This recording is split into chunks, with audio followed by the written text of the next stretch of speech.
I'm Muchas Heather gracias, Arias. Amanda. Yo soy Heather. I am the Transportation and Toxics Division Chief. Ella es la jefe ejecutiva de transportaciones y tóxicos. And we greatly appreciate your time this evening. Nosotros grandemente le agradecemos su tiempo esta noche. We heard you during freight days. Nosotros los hemos estado escuchando a ustedes en otros días. And in your concerns regarding trucks. Y también su preocupación con respecto a lo que son los camiones. So this evening, Entonces, en esta noche, we'd like to spend some time nos gustaría pasar un tiempo con ustedes. Hearing more from you. Al escuchar más de ustedes. Regarding your concerns of trucks and the impacts of trucks. Claro, con respecto al impacto de los camiones. To you, your family, and your communities. O sea, con respecto a usted, a su familia y a su comunidad. So before we get started, entonces, antes de empezar, I'd like to take just a few minutes. Me gustaría tomar algunos minutos. To have the Carb staff. Para que el personal de Carb. Who will be helping this evening introduce themselves. Quienes van a estar ayudando esta noche se presenten ellos. So Bruce, I'll turn it to you. Entonces, primero que todo, le voy a dar tiempo a Jill. Thank you, Heather. I am Bruce Juder with the California Air Resources Board. And with that, I will turn it over to Craig During. Mi nombre es Jill. Yo soy Craig Durham. Thanks, Bruce. This is Craig During. I'm also with Carb. Gracias, Cruz. También, gracias. Yo también pertenezco a Carb. Turn it over, Craig. Oh, I'll turn it over to Andre. Thank you. Le voy a pasar el micrófono a Andre. Gracias. Hey, good evening, everyone. This is Andre Freeman, Freight Policy Manager at Carb. I will turn it over to Jazz. Buenas noches. Mi nombre es Andrew. También pertenezco a Carb. Hi. Good evening, everyone. My name is Jazz, and I will go ahead and turn it over to Lachey. Hello, everyone. I'm Lachey with Carb. Jazz. And I'll hand it over to Crystal. Buenas noches a todos. Mi nombre es Lachey. Y le doy el tiempo a Crystal. Good evening. I'm Crystal Love Lazard. I'm part of the Environmental Justice Unit here at Carb, and I will hand it to Gabby. Claro. Buenas noches. Mi nombre es Crystal y también pertenezco aquí y para la ayuda del medio ambiente le doy el tiempo a Gaby. Hi, everyone. My name is Gabby. I'm also part of Carb. I'll turn it over to Paul. Hi, this is Mi nombre es Paul. Gaby, también pertenezco a Carb. Le doy el tiempo a Hi, this is Paul Nature with the California Air Resources Board. I will turn it over to Noemi. Trabajo para la Junta de Recursos del Estado de California.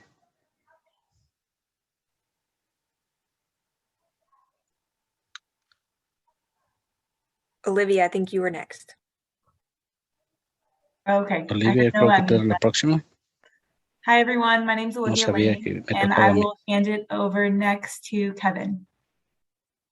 Hello, everyone. My name is Olivia Kevin Lane y Robinson. luego el tiempo a Kevin. Hello, my name is Kevin Robinson. I'm with noches, mi nombre the es California Air Resources Board, and I'll hand it over to Aaron. Yo también pertenezco a la Junta. Yo también pertenezco a la Junta de Carb. Hi, I'm Erin Shields. I'm also with the California Air Resources Board, and try to find somebody who's not gone. I think I'll hand it to Mac. Yeah, this is Mac Sherry from Carb. I'm going to hand it to Bones, our technical expert. Mi nombre es Mark, yo también pertenezco a Carb y le voy a dar también tiempo a mi experto. Hi, I'm Boons. I'm with Carb. I don't know who else is available next. Do we get everybody? Bueno, yo soy también. Any other Carb staff helping this evening that haven't introduced themselves? ¿Hay algún otro miembro del personal de Carb que no se ha presentado esta noche? Hi, I'm Noemi. I'm also part of Carb. Sí, yo también pertenezco a Carb. Gracias. And my name is Jessica Johnston, also work with Carb. Sí, mi nombre es Jessica Johnson y también trabajo para Carb.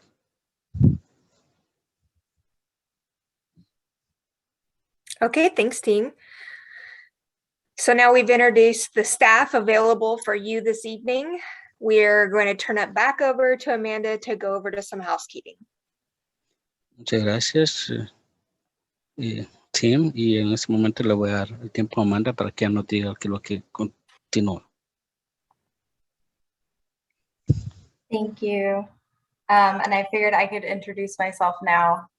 So Amanda Anderson, and I'm with the Transportation and Toxics Division. Claro, bueno, voy a presentar yo. Mi nombre es Amanda Anderson y yo pertenezco a la transportación de transporte pesado. So we have a few different ways to access Spanish translation today. Tenemos sobre diferentes formas donde usted puede acceder al idioma español en esta noche. The first option is you can use the Zoom channel within the application, and you'll see at the bottom of your screen a small globe. Sí, claro, la primera opción es cuando usted se une a Zoom, puede ver en la parte inferior de su pantalla, va a ver un globo terráqueo. Once you select that, you have the option to choose Spanish, and then you also are able to mute the original audio. Sí, claro, y una vez que usted haga clic ahí, entonces va a estar la opción de seleccionar el lenguaje de español y de esa forma poner en silencio el lenguaje original. If you're using the Zoom app on your phone, in the bottom right-hand side, there's 3 dots. Si usted está usando su teléfono, entonces en la parte de abajo de su pantalla va a haber 3 puntos. And from there, you can select language interpretation, Spanish, mute original audio, and then done. Claro, y ahí puede usted seleccionar donde dice el idioma español y también poner silencio al audio original.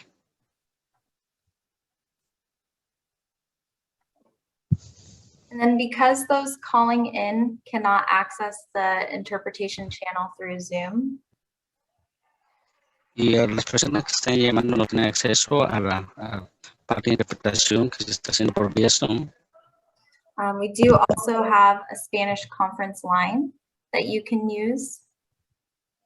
Nosotros tenemos una línea de conferencias en español que usted puede usar. And the information for that is on the screen, but I'll read it off. It's 866-803-2146. Sí, claro, entonces la tenemos en la pantalla, pero claro, se la voy a leer. El número es 866-803-2146. And the passcode for that is 10835550. Y la contraseña para esto es 10835550. Are there any questions about how to access interpretation? ¿Hay alguna pregunta de cómo se puede acceder a la interpretación de español?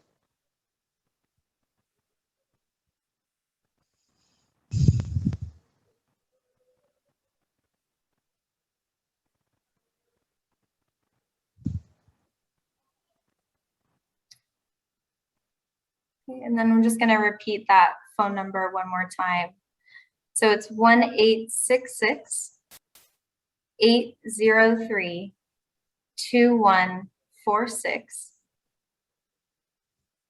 Entonces, a continuación voy a repetir una vez más. Ese número de teléfono es 866-803-2146. And then the passcode is 10835550. Y la contraseña va a ser 10835550.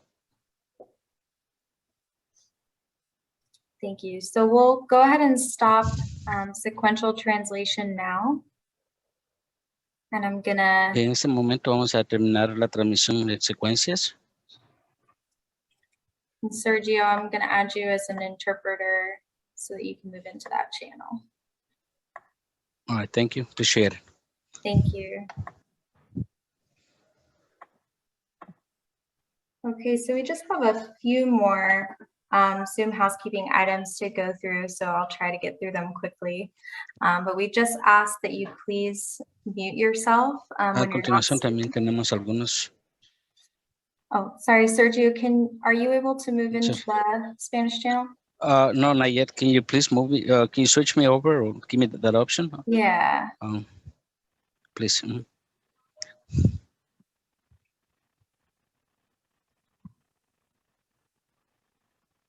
Sorry, that was my mistake, Sergio. It's all right.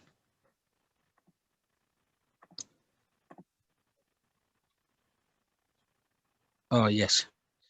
Okay. Sorry about that. All right, so the other thing that we ask is if you can rename yourself if you do have an organization or an affiliation that you're representing. And the way that you do that is in the top right corner of your screen, there's 3 dots. When you click on that menu, it should pop up with an option to rename yourself at the bottom. And then we just ask if there's Carb staff here to please add Carb into your name as well. And then for muting and unmuting, you'll have the microphone in the bottom left hand of your screen or the top right. If you're calling in, you'll be dialing *6 to mute and unmute yourself. And then similar story for your camera. We do encourage everybody to use their camera if you're comfortable. That icon should be next to your mute and unmute button. And we'll be using the raise hand feature today. So there's a couple spots that could be depending on your version of Zoom. It may be underneath your participant window. So when you pop open the participant, the little people at the bottom of your screen, you should have an option under more to raise your hand. If it's not there, then it will be in your reactions list. You'll have the raise hand option there. And for those who are dialing in, we have *9 to raise your hand as the control, but occasionally that doesn't work. So what we'll be doing is Lashay will check in with you periodically throughout the meeting. And if you can't raise your hand over the phone, please at that time feel free to unmute yourself using *6.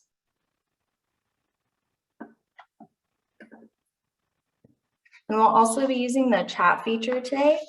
So if you'd like to send a chat to everyone, you're able to do that. You're also able to directly chat with any of the hosts or co-hosts. And we'll be sharing some links in that chat as well. So I suggest opening that up and following it throughout the meeting.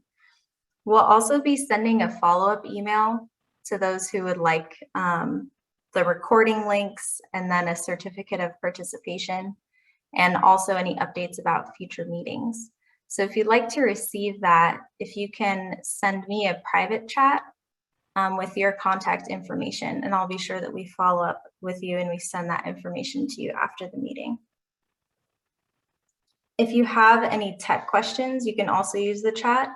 Boone's has his name changed, so there's an asterisk at the beginning and then it says tech expert and his name.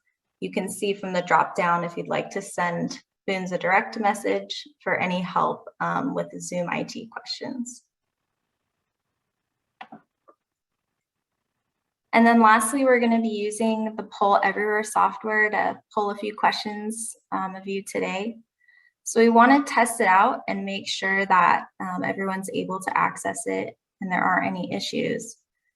So you'll go to that Poll EV, and Crystal just put the instructions into the chat as well, if you want to click that link.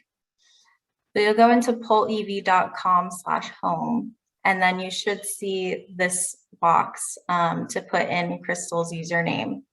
So that's Crystal Laza 824. And again, that's in the chat if you're not able to click or access it from looking at this slide. You can also text Crystal Laza 824 to 22333, and you can submit your responses via text if the link is not working for you. So we'll go ahead and try the Poll Everywhere real quick here. and make sure everyone has an opportunity to try it. And those instructions for how to access it are at the top as well.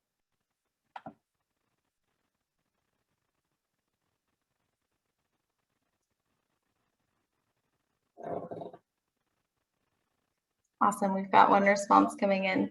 And please put in the chat if you're having a problem getting into that too.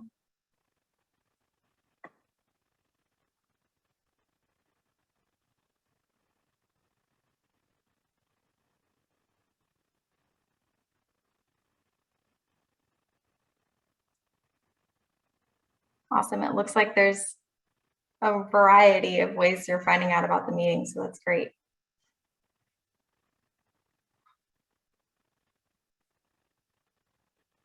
And then again, if you have any questions about how to access Poll Everywhere, or you're having Zoom tech questions, feel free to send that direct message to Boons.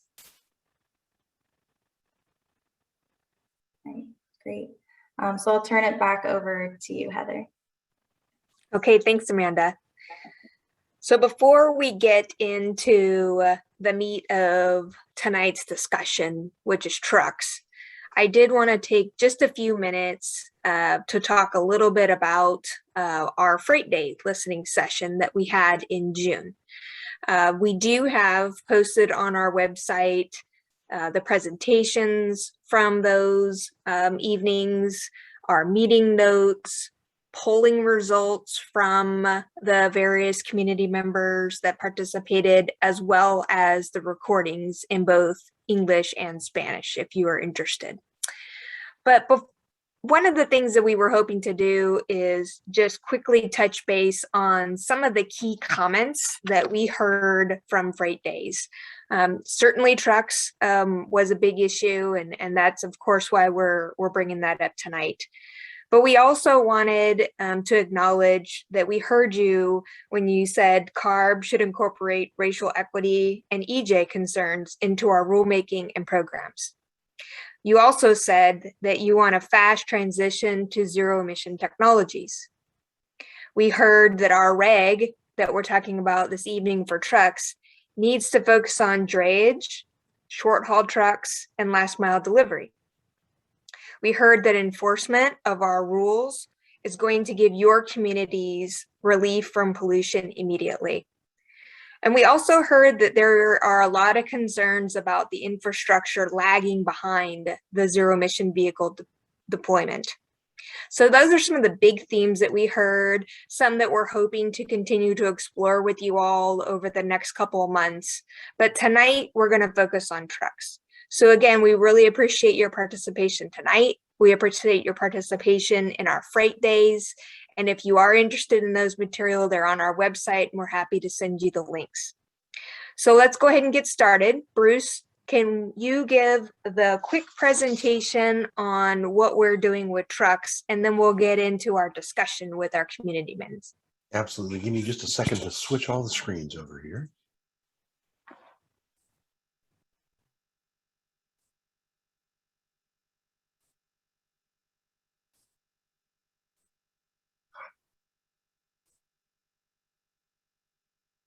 Sorry. Here we are. Can you all see my screen? Yes, we can. Thank you. Hold on a moment here. Okay, great.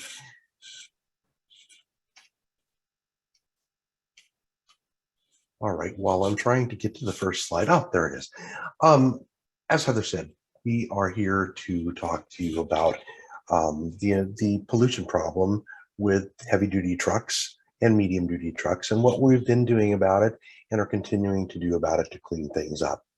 As you can see on this slide, this shows the concentration of diesel particulate. It's diesel soot. It's the smoke that comes out of diesel. Diesel truck. It is very, very toxic. It's a very toxic air contaminant. You can see how concentrated it is in many areas, and specifically under-resourced communities are impacted most. Next slide here. Sorry, I have something in my way. All right. So this is what we've been doing up until this point for combustion engines, so for diesel engines. This is really important because diesel engines are going to be around for a while. There's actually a legal mandate that a diesel engine has a certain useful life they're guaranteed. So even when we adopt regulations, they will start phasing out diesels, but they will be around for a while. Things that we're doing, there are stricter emission standards. We're currently working with the federal EPA to get them to adopt our emission standards, which is also good for California. Enhanced smoke tests. I'm not going to go into a lot of detail on most of these, but these are the things that we've been doing. Onboard diagnostics to tell a driver if his truck is running dirty, manufacturer emission standards and testing requirements. Additionally, and I'll touch on this more in a moment, new inspection and maintenance rules are coming up.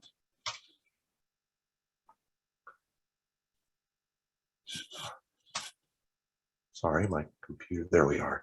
Okay.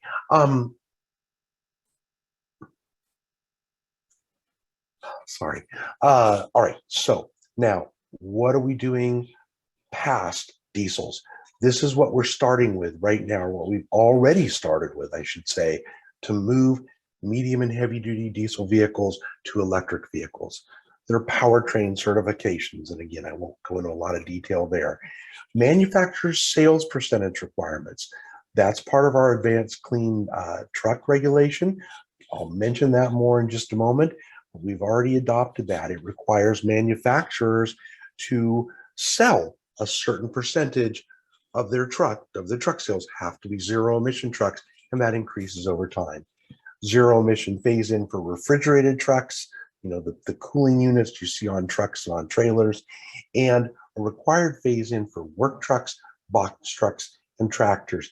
A number of those are exactly the vehicles that Heather mentioned, along with drayage, and we're going to talk about drayage in just a moment. All right, so that is, as I said, that's what we've done so far on the zero emission vehicle side. I also mentioned that it's really important that we continue to clean up the diesels. Here are a couple of really critical things that we have done or are about to do. I'm going to talk about that second one first, that tightening warranty and smoke test requirements.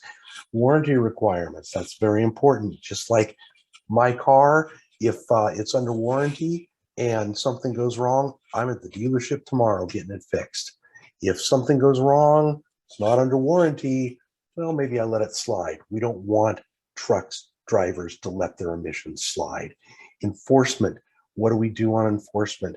There are reporting requirements for all of our regulations. We do business audits, so we have enforcement auditors that will look at all kinds of information that is submitted that we can request by law from companies. Roadside inspections, we have inspectors out all over the state. We do unannounced inspections so that people can't avoid us. And we pull trucks over with the CHP, we pull trucks over and look and make sure they're compliant. The most important DMV compliance checks, as of the beginning of 2020, state law requires the Department of Motor Vehicles verify a truck's compliance with our regulations or they will not give them a registration. Now we start talking about what we're doing. We've done a number of things already for electric vehicles. Transit agencies have electric vehicle requirements. Airport shuttles have, and a number of other things. These are the two big ones though. Advanced clean trucks. I mentioned that a moment ago. That is the regulation that requires manufacturers to sell a certain percentage of zero emission trucks every year, moving up and up and up. That's the demands, that's the supply side of what we're doing to get electric trucks into the market. The next one is what we're working on right now, and I think the biggest thing we're here to talk to you about, and that is our proposed advanced clean fleet regulation. That is going to require that certain types of fleets start integrating, start phasing in zero emission vehicles into their fleet. And we'll talk about the schedule in a moment. But it concentrates on priority fleets. Really, priority fleet means, though, and you'll see this in a moment, means those that are traveling around your neighborhood and your community the most. Okay. As it says there, starts with port trucks, box trucks, and delivery vans. Exactly, again, what we heard from you that Heather talked about. Finally, that advanced clean truck regulation. I said that it requires a phase-in of manufacturers' sales of zero-emission trucks.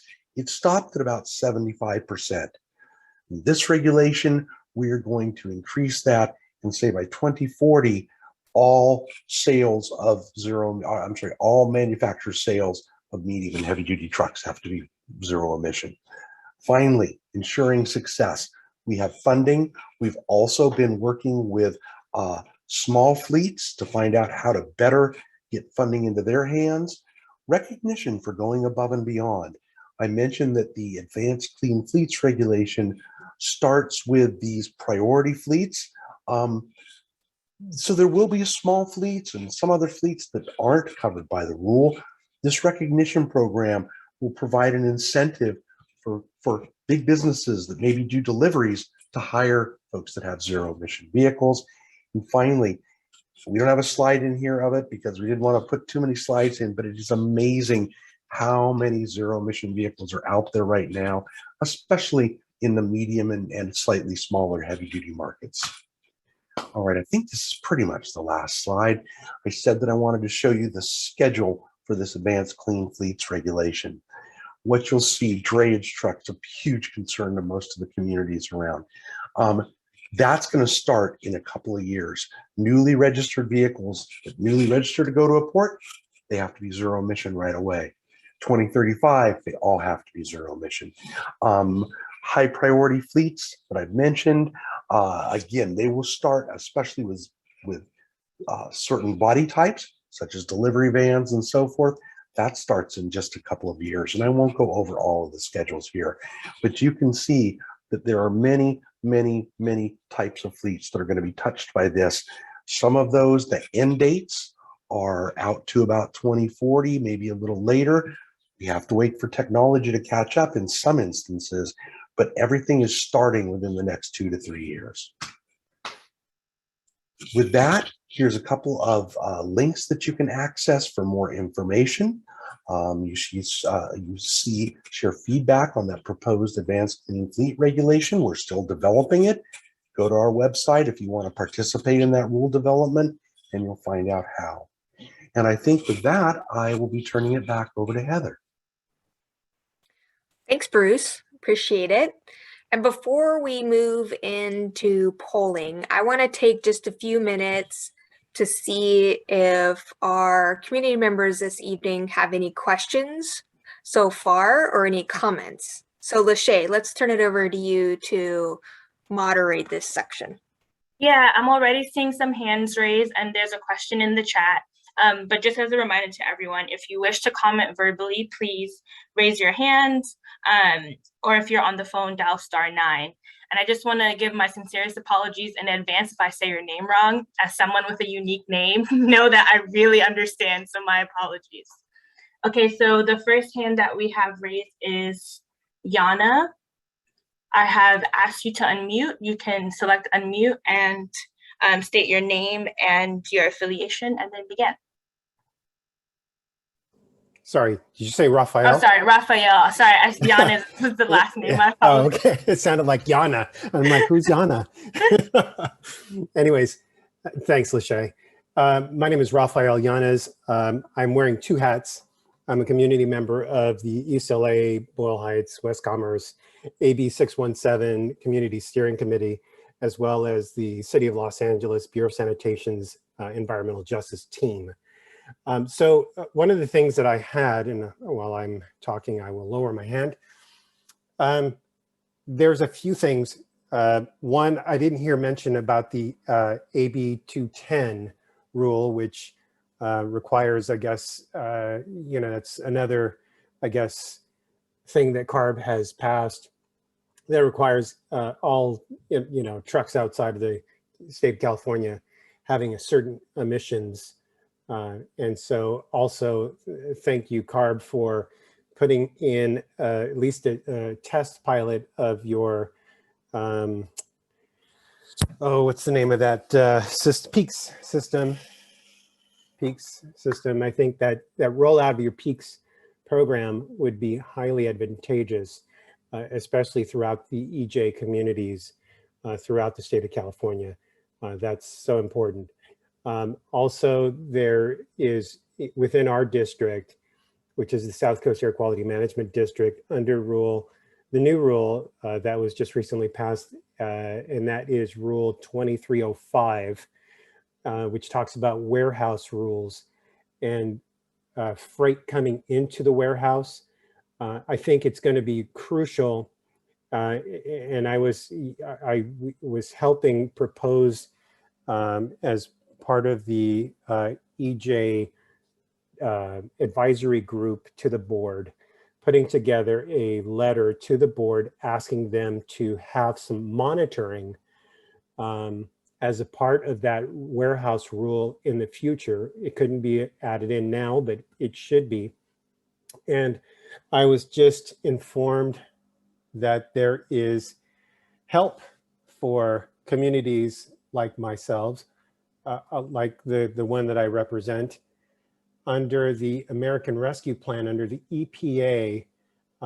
They have made $50 million as a part of the American Rescue Plan to help ambient air quality monitoring in communities that are heavily impacted. And so I'll share that link in the chat. But what I'd like for Carb to do is maybe help have staff help our community write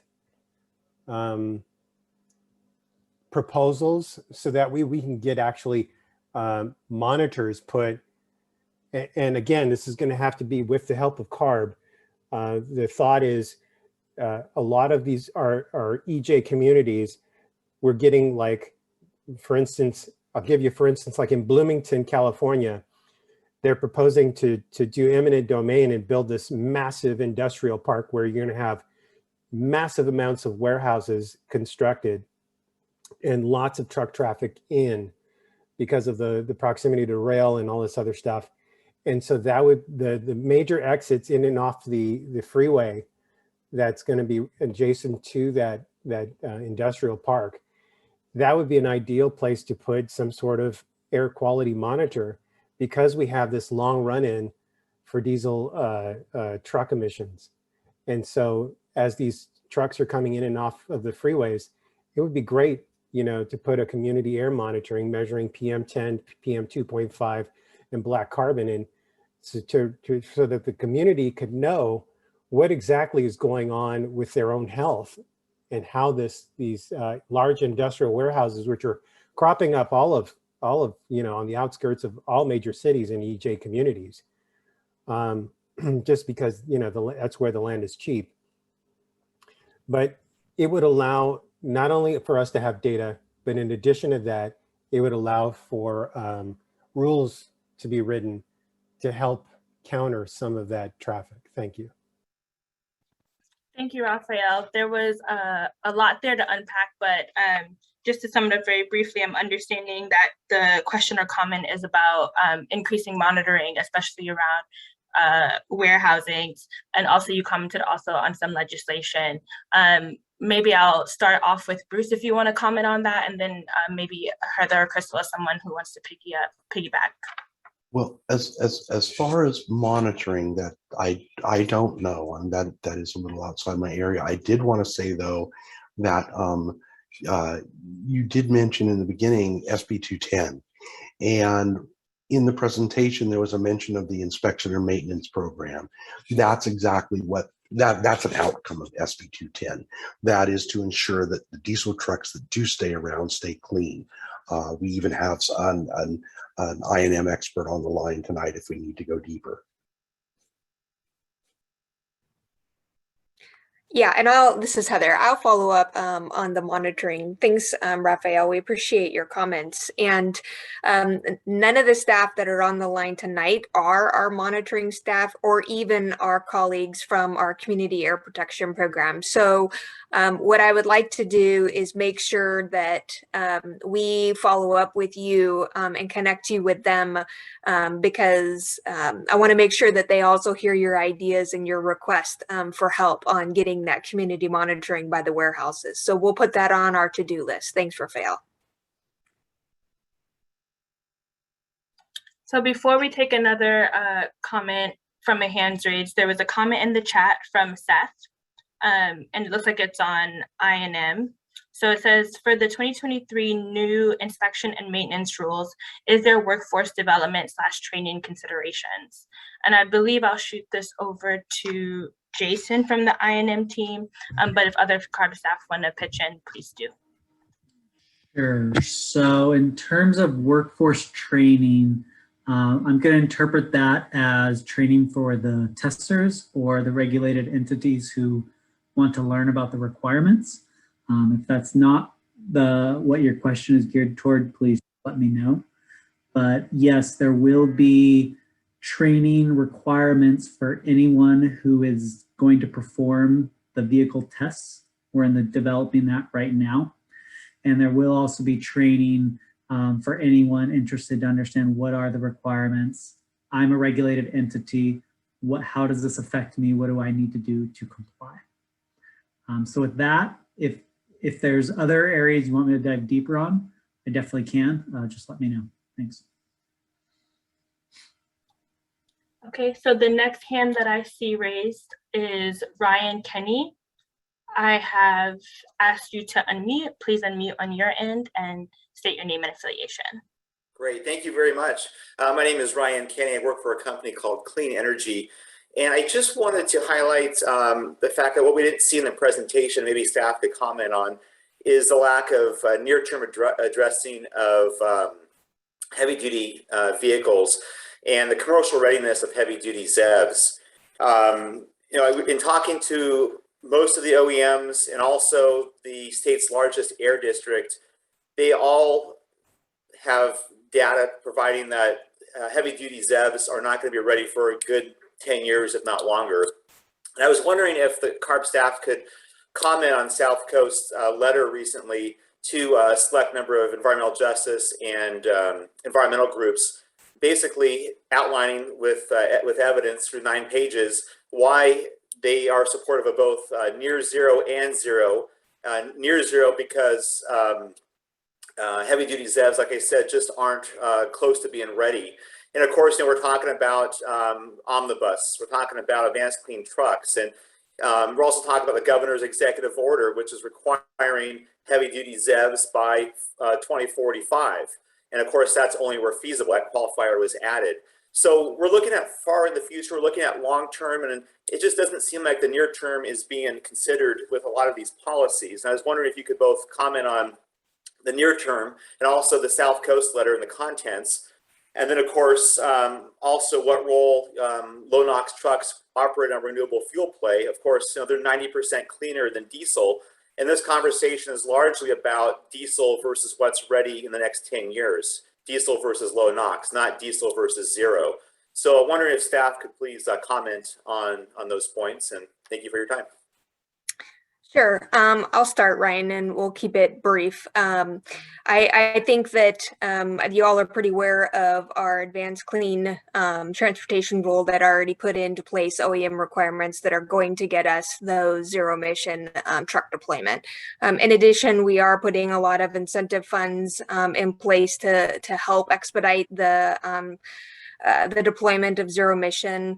There are also a lot of other funds available, including some funding that South Coast has to help deploy even some of the near zero trucks that you're talking about to help get as much community benefits as we possibly can. So, all agencies are working together right now to try and utilize every opportunity we can. All of our regs that we're doing at Carb, the warehouse rule that South Coast is doing, the various funding pots that have been provided through the legislators that we're all very appreciative of, so that we can get all technologies out as fast as possible to make sure that we're getting those emission benefits for the communities as fast as possible.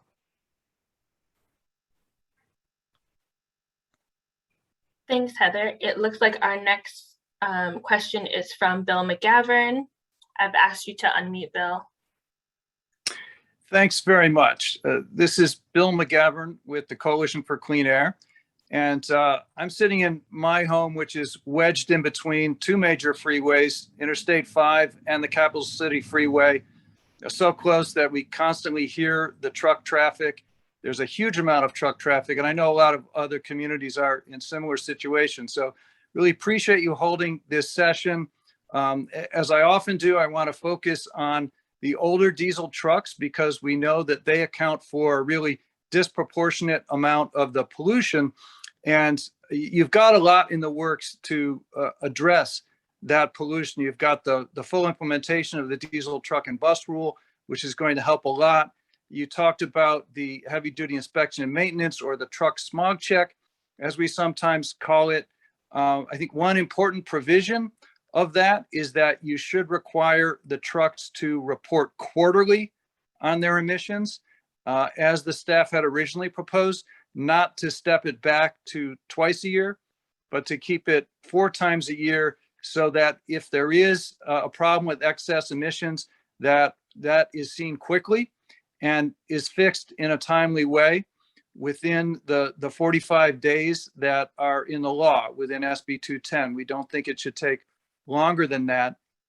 And then secondly, a tool that I think you are not using at this point is to require the retirement of the trucks from the 2010 generation and later, which are starting to get old now. And you have a provision in law on useful life which governs when you can require those to be retired, but currently you're not using that. So there's no provision that will require the retirement of trucks that are 2010 and newer, even when they get up to 800,000 miles or more, or 13 years and older. So that's something that we and a lot of our allies really want you to take a look at, is what would be the emission reductions if you use that useful life provision and say that those trucks will no longer be eligible to be on the roads in California when they get that old. And that can work with the advanced clean fleet purchase requirements, which we're really looking forward to, because those will bring the cleanest trucks into the fleets. And we really have to hasten that transition, that turnover from this older generation of diesel trucks to the very cleanest trucks. So thanks for hearing my comments. Thanks, Bill. So what I'm understanding that your comment is about reporting quarterly and also the retirement of trucks, if I'm just like really simplifying it. And so I think I'll hand that over to Paul if you want to take the first stab and then open it up to other CARB staff. I think the reporting, is that an I&M comment? I think that's a... Yes, that is an I&M comment. Okay, I think Jason might be better suited to answer that than I am, or to speak on that. Thanks, Bill. Yeah, your comments definitely heard, and we'll definitely continue to coordinate with you to make sure where we stand, wherever we end up with the reg, works for everybody. So we're definitely working internally to understand what will be the best approach moving forward for this regulation. And on the advanced clean fleets, I can speak a little bit on that. We are currently in a drayage concept requiring that trucks that the legacy fleet and the drayage truck requirement would be removed from the registry at the end of their useful life for the high priority fleets. As long as if the fleets are meeting their percentage requirements and hitting 100% on the timelines identified, 2035 and 2039, 2042, then they're already going ahead of the SB1 timeline, but we do have a safeguard built into the regulation language to ensure that if fleets fail to meet the percentage requirements, then they would be fully subject to the SB1 useful life requirements and would be affected by those at that point. So we are trying to build it into this, and we're looking for feedback on the upcoming workshop next week on how best to look at this concept and language. This is Heather. I just want to jump in really fast. Just a reminder to everybody, we are translating this. Our Spanish interpreters are on the other line. So they are asking us to slow down a bit. So especially Carb staff, I know we all get excited about this, but if we could just slow down a little bit to help out our friends on the Spanish line. Thank you. Go ahead, Bill. Yeah, I just want to follow up on Paul's question. Just a clarification, that fail-safe that you mentioned, is that just for the drayage trucks or is that for all fleets? I guess it's separate for the high priority fleets and the drayage requirements. For drayage requirements, it applies to all the trucks in the drayage truck registry. For high priority fleets, once they fail to meet the requirements, that kicks in. Okay, thanks. Looking forward to the workshop next week. Okay, I think we have two last questions in the chat before we go to the poll, Heather. One of the questions I see is from Sarah King. It says, given Carb's authority over the control of vehicular emissions, what's Carb's view on local air districts applying stationary source regulation to influence vehicular emission control? Could this cause inconsistencies across the state with respect to Carb's clean fleet initiatives?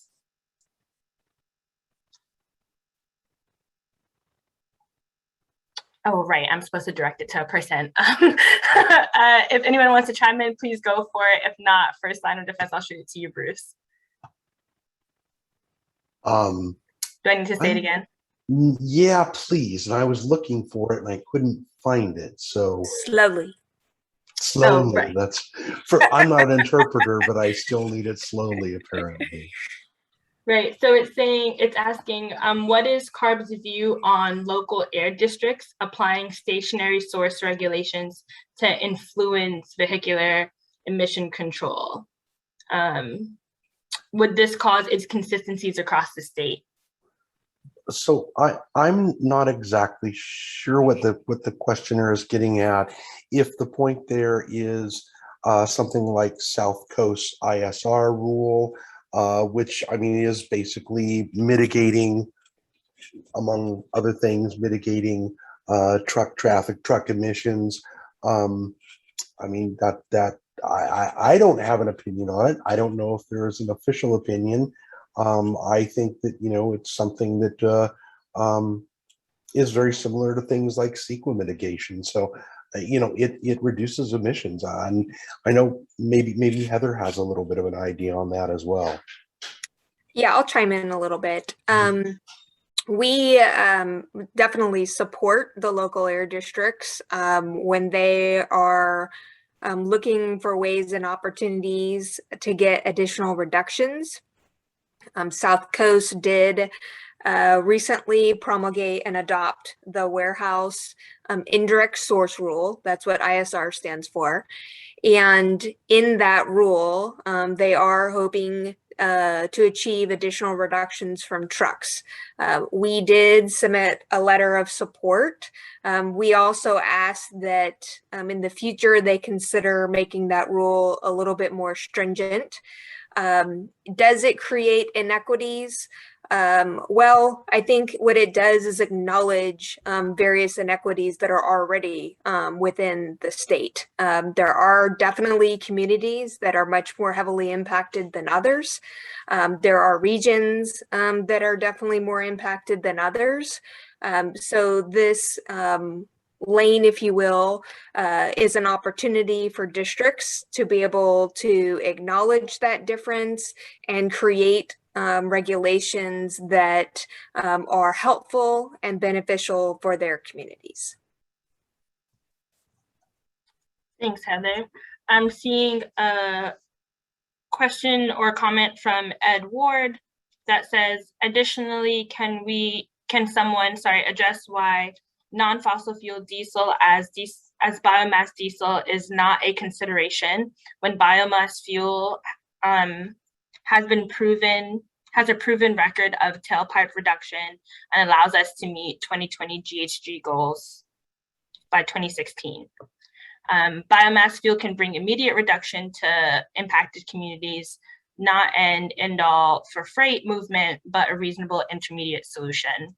So questions surrounding using alternative fuel sources. So I'll take this one as well, just because I want to kind of just reiterate the overarching direction that staff here at Carb has received from the governor, from our board, from our executive office, is to look for ways in which we can deploy zero emission. So our direction has been to analyze zero emission, determine if it's technically and economically feasible, and bring those proposals to our board. So we certainly, as I mentioned earlier, recognize that there are regional opportunities, for example, the funding, again, in the budget that, some of the districts will be spending, but our very direct direction from the governor and the board and others is to focus on zero. Thank you, Heather. And I see that Kevin Hamilton has his hand raised. I've just sent you, can you unmute? Perfect. Thanks. I appreciate it. Kevin Hamilton, Central California Asthma Collaborative. I want to echo Bill McGavern's comments and reiterate that this sort of open door at the other end of the rule, as we see the draft language now, does seem to allow these trucks to basically go on and on and on if they're willing to pay whatever price it takes to do that. So I think we need it very explicitly described in the rule that these trucks will be retired in compliance with SB1 at those terminal dates, regardless of fleet type. We have a lot of older trucks down here in the San Joaquin Valley that are only brought out sometimes for agricultural and other uses of that type. Those trucks need to get off the road, especially with some of the other emissions we've got at this time of year. When those trucks are active with wildfires so persistent, we don't need additional emissions from those already affecting the communities that we serve here. So I'll be looking to Carb to strengthen that, and we'll be looking for that language in the workshop next week. I do also want to thank staff for reiterating their commitment to zero technology. 5-10 years ago, we would have supported a much different agenda, and we would have probably supported the implementation of natural gas or other sources for powering these vehicles. CCAC doesn't see that as necessary at this point. The technology is up and running, and the trucks are being built and becoming readily available, certainly in the time frame this regulation is suggesting, to where we no longer need to move to any kind of a bridge fuel kind of approach. So thank you very much for your time tonight, though. I really appreciate the presentations. Thanks, Kevin. I just have to tease Kevin a little bit, because I'm sure if Kevin was on the camera, he would acknowledge that poor Kevin, every time you come up to the board, your phone starts ringing. I was waiting for your phone to start ringing tonight. You're on mute.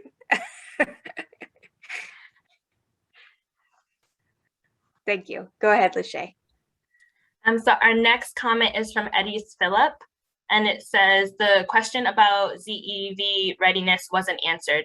Will Carb please address the if feasible language in ACT?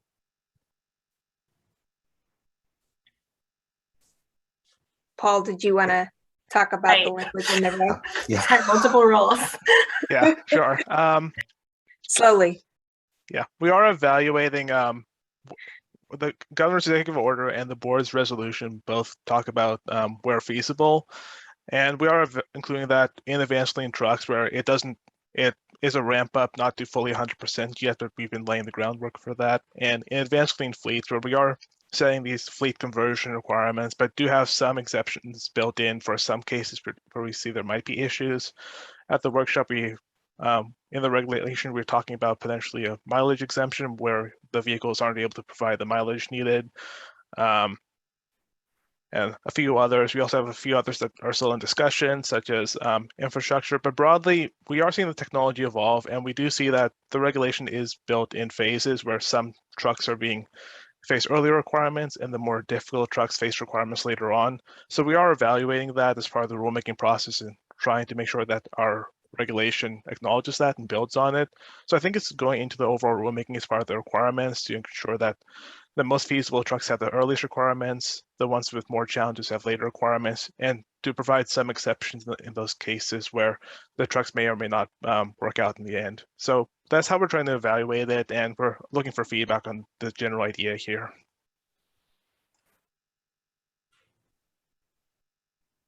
Thanks, Paul. There is one other question coming from the Spanish line. It's in the chat. I'm not sure. Okay. Lachey, is that the one that meant, if that's the one that says Bruce, that's not a question? It's the one from Naomi. Yeah, Noemi. She's our Spanish person. I think that's it panicked me a little too. No, I think that's a message from her to the Spanish speakers. Oh, yeah, they were just translating the registration links for the workshop. Perfect, thank you. And then I think with that, we can go to Paul to the polls because I don't see any other hands raised. Okay, great. Thank you, Lachey. And thanks everyone for starting the evening off with your comments and questions. So now let's move into our polls.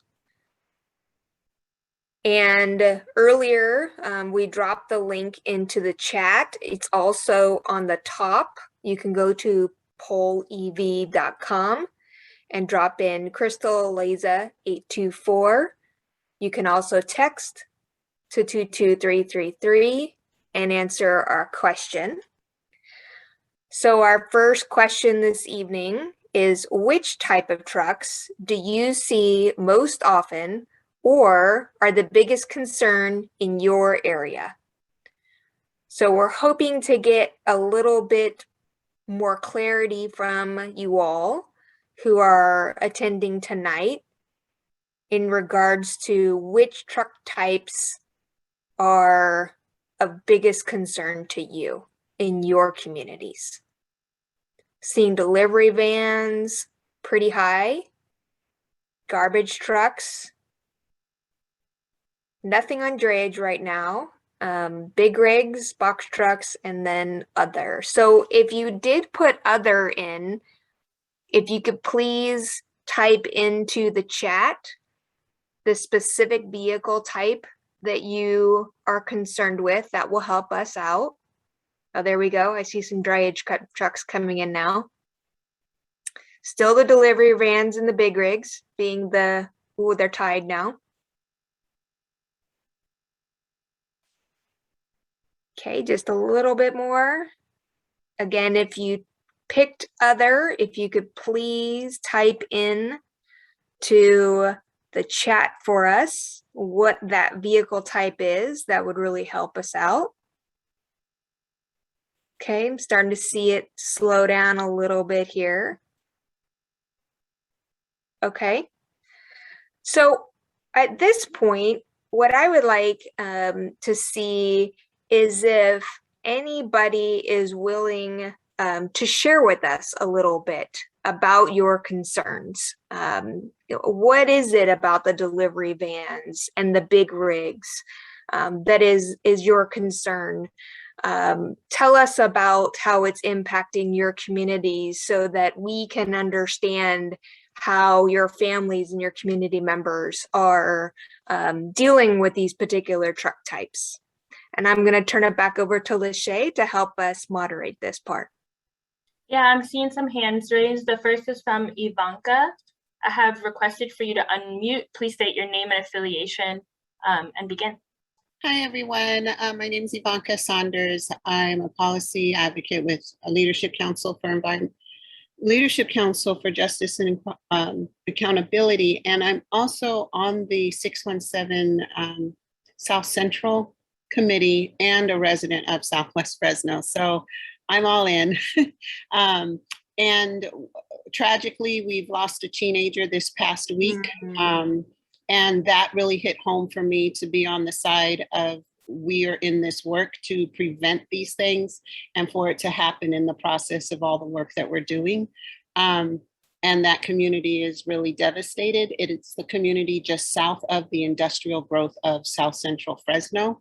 And so these trucks are finding the country roads that are small 2-lane roads, and they are moving fast. I mean, they are going over 55, 60 miles an hour. Their speed that they should only be doing on the 99 or the 41, they're doing on these country roads. And we are seeing this, we are hearing the cries of communities. We have the Orange Center Elementary School that's in the 617 area. And the correlation between CHP enforcement versus city PD, it's not there. There is not enough cross enforcement. Everyone wants to point the finger at whose responsibility that is. And so when you're talking about policy, we need direct action that is directly going to fill in those gaps of enforcement so that it's not so easy for one agency to be able to say, well, that's a state problem, that's not a local problem. And I think through all of 617, we see jurisdiction and authority as a major issue. Many times we've been responded to by Carb, well, that would take legislative action, but it won't happen if you guys on the staff aren't really prioritizing those things as what's coming up from the ground up from the communities. I'll stop there. And it really is the speed and the lack of safety and the lack of care for the city to, the priority is the economic, the dollar, and the greed, and not the priority of the communities of color that are mostly being impacted by this. Thank you for sharing, Ivanka. Before I turn this over, I just want to say I'm really sorry for your loss. I appreciate you sharing that with us. Really, I think I can open it up to any Carb staff who want to comment on this, but maybe Heather, you can be our first line of defense. Yeah, Ivanka, you bring up a great a point that, we certainly have to do a better job on, and something that we have a long way to go and a lot of work to do, which is really ensuring we have all the partners at the table. And certainly we don't have that tonight. You mentioned CHP, you mentioned the local partners, and you're absolutely right. It's not about us saying, well, that's not us and moving on. It is that we need to do a better job of being a partner with you in making sure that those concerns are shared. And even when it's not something that maybe we directly regulate, we can still support you in lifting up that concern. And it is something that I know that you and others in your organization have patiently been trying to help teach us. And we appreciate that you continue to be patient with us and help us on that. It is something that our EJ team is working with us on trying to do. But what I can promise is that tonight we will definitely make sure that we are following up on your concern with our partners at CHP. We will talk with our partners and colleagues in OCAP to see what else we can do to help support you. And, as we talk about trucks, we can make sure that when we're reporting back to the board, not only are we acknowledging the air quality concerns that the community members are talking about, but also the safety concerns like the speed issues that you brought up. So appreciate you sharing. Thank you, Heather. I see next we have Mary Kenefek. I have asked you to unmute on our end. Hi, good evening. First of all, this is my first exposure to Carb. So I am very impressed with what you're doing and what is going to be done. The problem for me and for those close to me is this. I live in a senior community, slightly north of Manteca, where we are bordered on the west by Interstate 5, on the east by Highway 99, on the south by 120, and we are located just a little over a mile southwest, and that's the direction of the prevailing wind, from the Union Pacific railhead, where there is 24/7 heavy truck traffic. And in between the rail and the road, which is Airport, if you know it, that borders my community, there's a 2 miles long, half a mile strip that has been designated light industrial. So you know what's going in there, huge warehouses and many, many, many trucks. The one that they are in the planning for now is an immense one that is so big that they are going to hide behind it, they say, parking for 400 day delivery vans, plus several hundred big rigs or containers. So you can imagine what the square footage is. I'm sorry, I don't remember what it is. So, and we have a city council that doesn't seem to understand the connection between diesel exhaust and human health. Although we are trying to educate them, it's not getting through. A map was published today showing that they plan to establish truck routes throughout the city on streets that are immediately adjacent to residential areas. Now, we will be trying to do something about it, but in the meantime, do you have any advice for how to deal with this situation, which seems, it's only going to get worse before it gets better. Yes, I understand emission standards will change, but many of us here will be dead before it does us much good. So a 20-year outlook doesn't help us very much. So, if he can give me an email, I would love to have an email for Kevin Hamilton, because I would love to talk to him.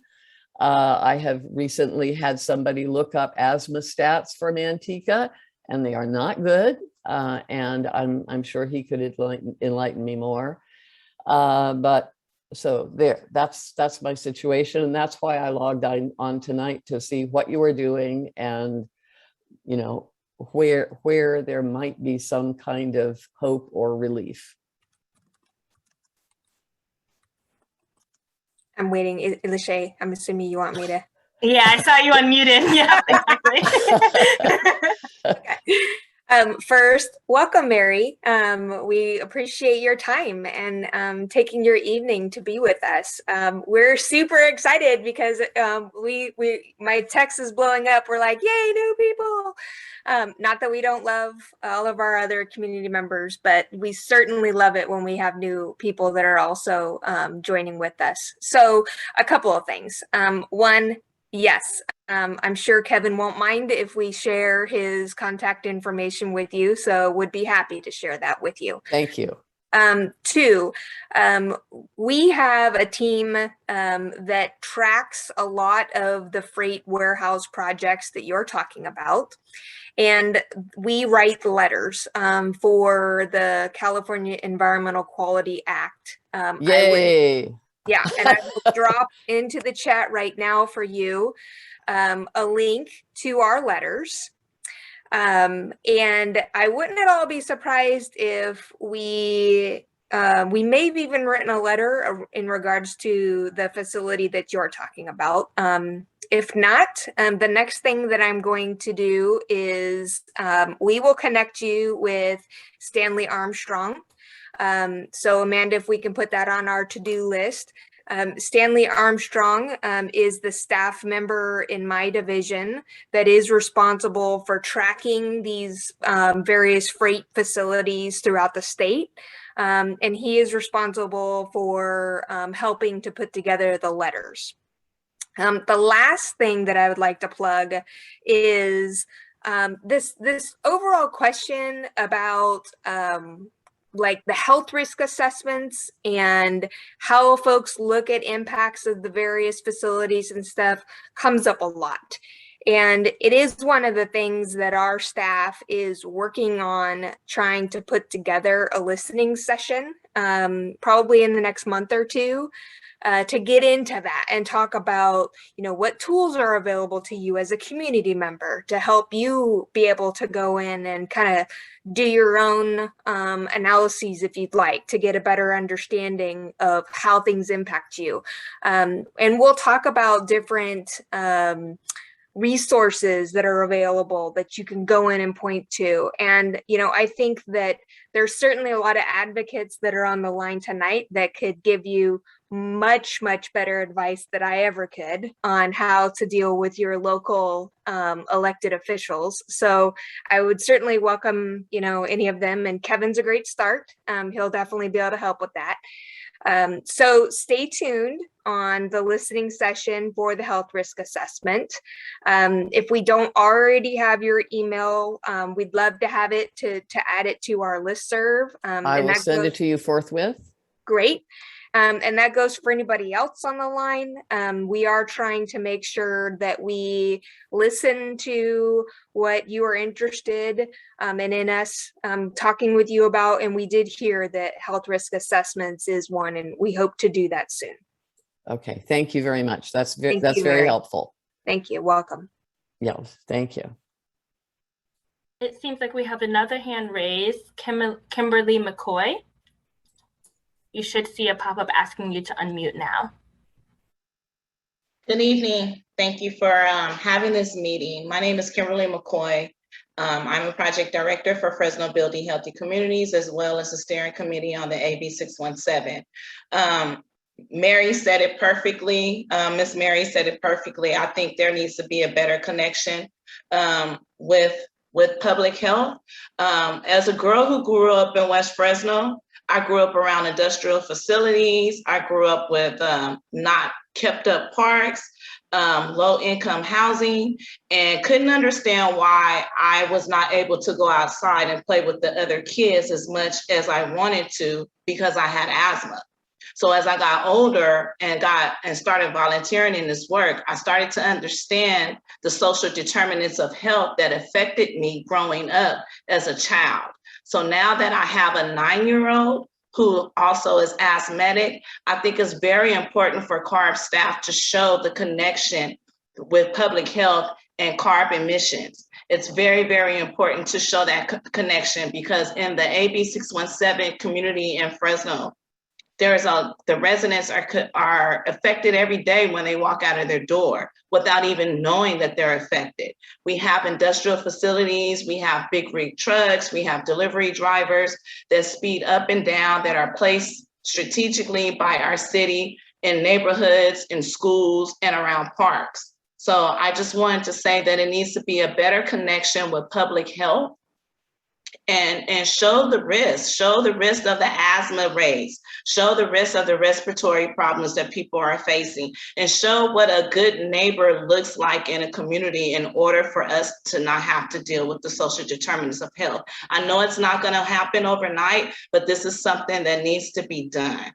I just wanted to say that. And thank you, Mary, for raising that issue, Miss Mary. Thank you, because I'm in California, Fresno, and you're in Manteca, and you're experiencing the same thing that we're experiencing. So it's just not a Fresno thing, it's a state thing. And it needs to be, something needs to be done about this. Thank you.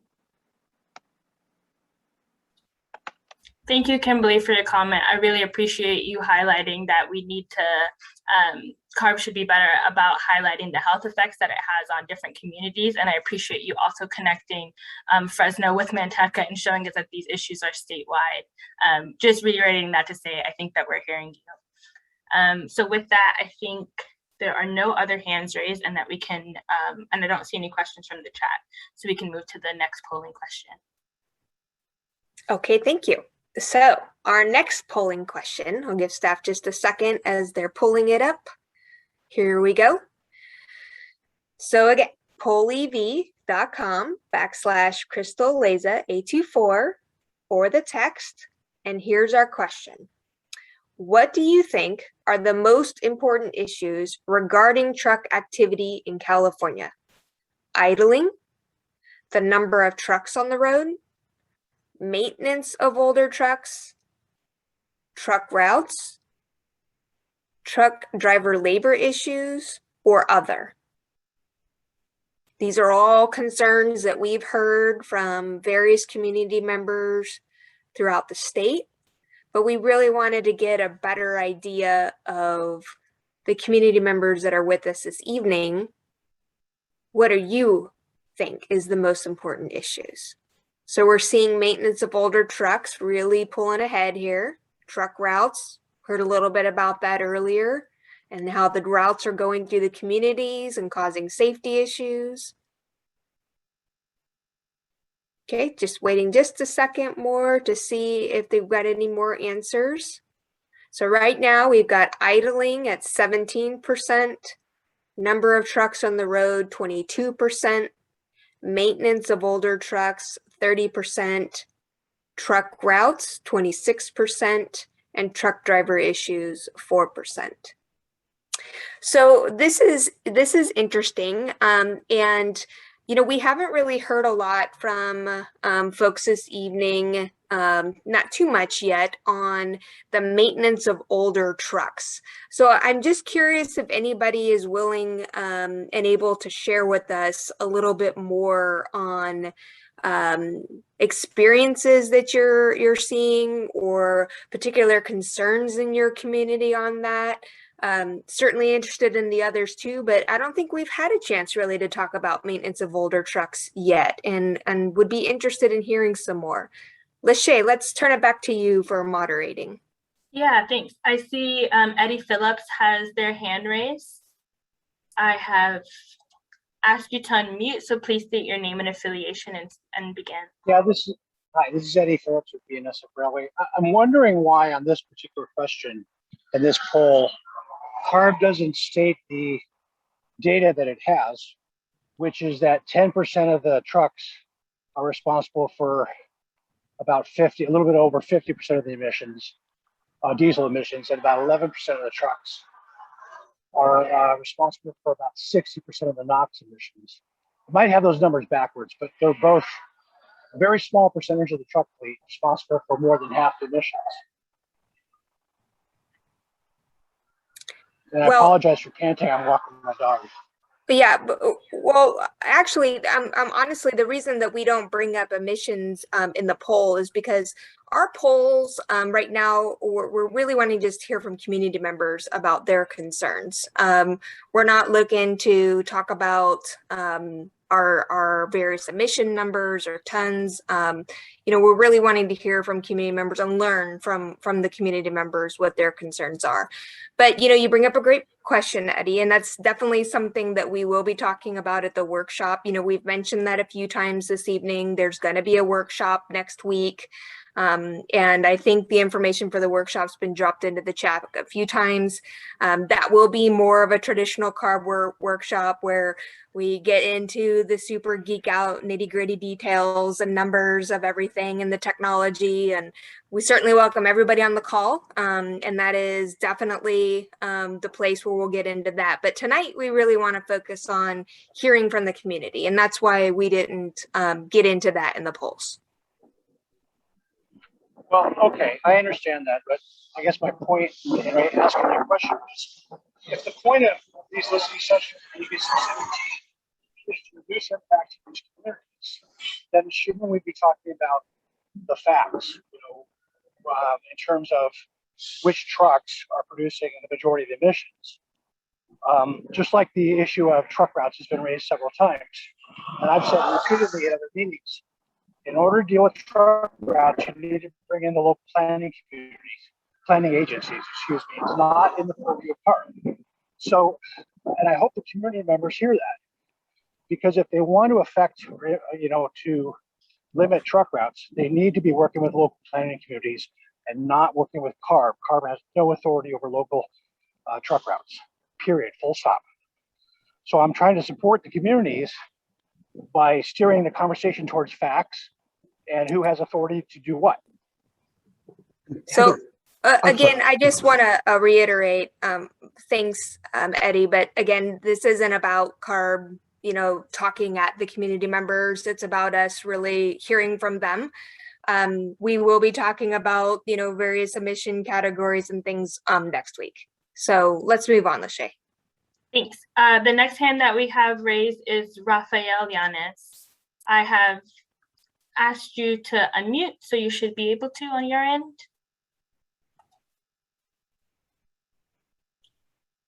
Rafael, if you don't see Hi, thank you. Yes, I got it. I was just switching over to headphones again. Sorry about that. Thank you. I agree with Eddie. It's important to know the facts.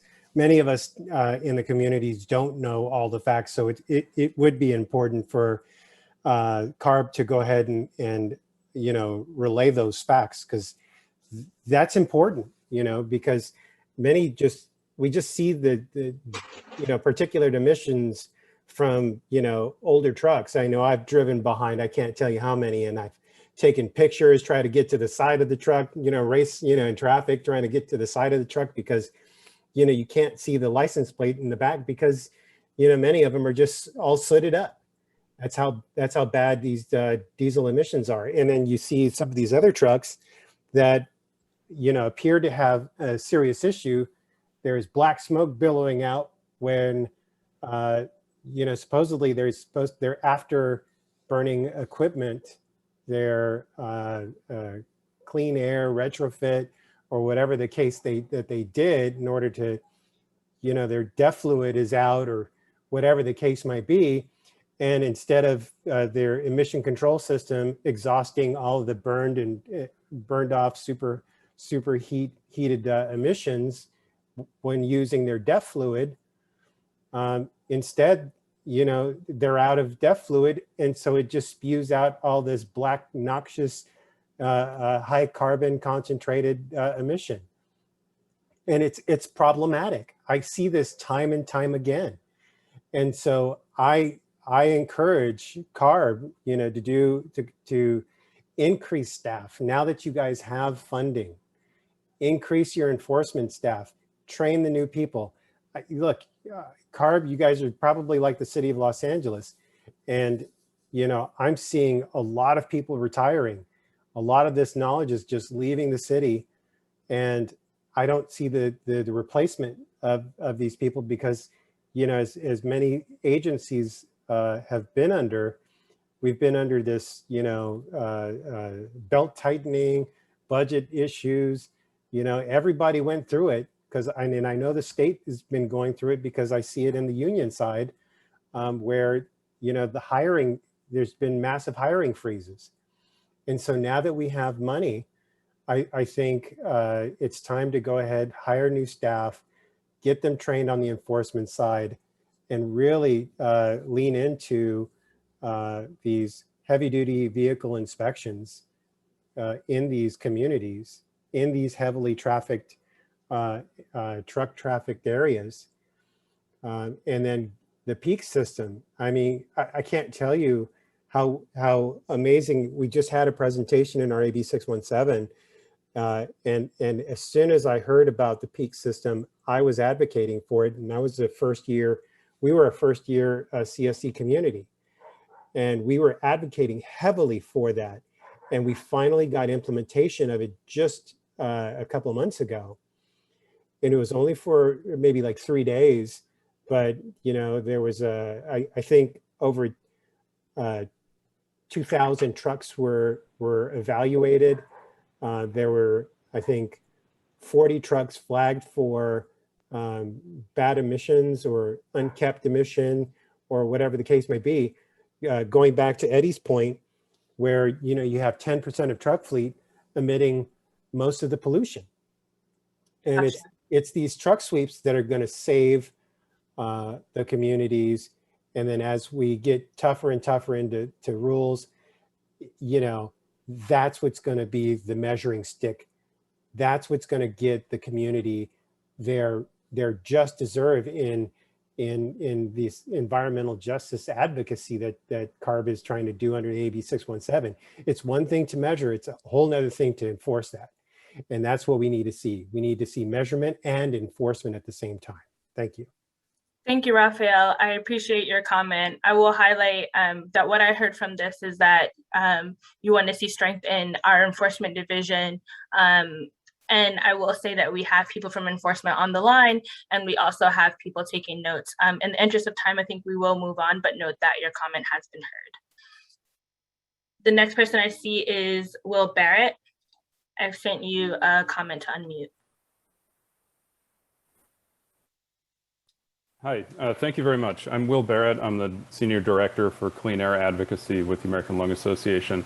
And really wanted to start by saying how great the conversation has been and hearing from community members. I was really touched by Kimberly's comments from the Fresno area about the challenges that she raised and the loss there. I wanted to just say, you know, I'll answer the kind of maintenance question, but you know, California has the most polluted air in the country. We have the most difficult challenges in the country. The trucking sector makes up the lion's share of our pollution burdens. And we know that people of color are far more likely to be impacted by poor air quality. Our recent report found 61% more likely to live in a county with a failing grade for ozone or particle pollution.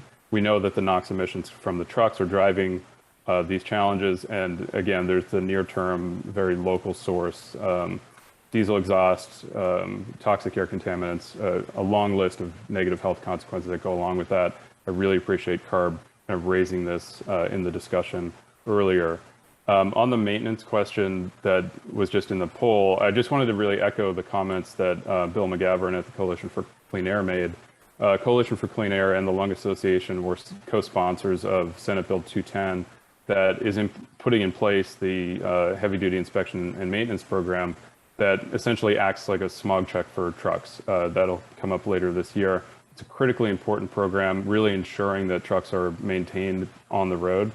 And I'd echo what Bill said about the need for quarterly inspections, really making sure that we're identifying trucks that haven't been maintained or have, you know, excess pollution coming off of them so that they can be corrected as quickly as possible. I'd also plug for the truck retirement discussion that came up earlier and expanding that in the Advanced Clean Fleets rule. And then just a quick note on the issue of zero emission trucks.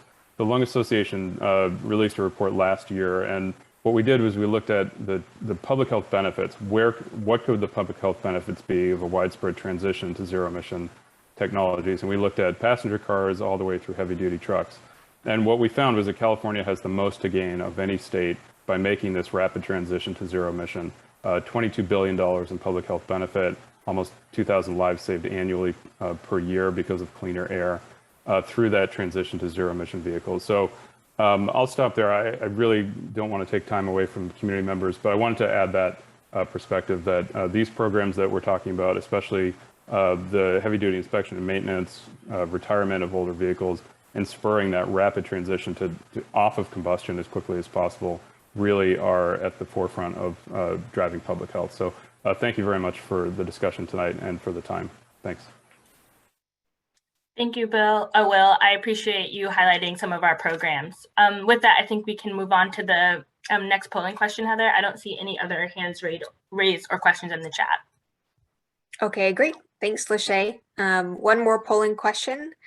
And then to make sure we stay on time and respect your time this evening, we'll move to a recap on around 6:40. So we have about 7 minutes. How can CARB regulations on trucks better address environmental justice and equity issues? So again, if you can go to pollev.com/Crystal-Leza824 or text Crystal Leza 824 to 22333. And this is where you just insert the words or the phrase to help answer the question for us. So no responses yet. We'll wait just a little bit to see if anybody has any suggestions for us. How can CARB regulations on trucks better address environmental justice and equity issues? Outreach and public engagement, okay.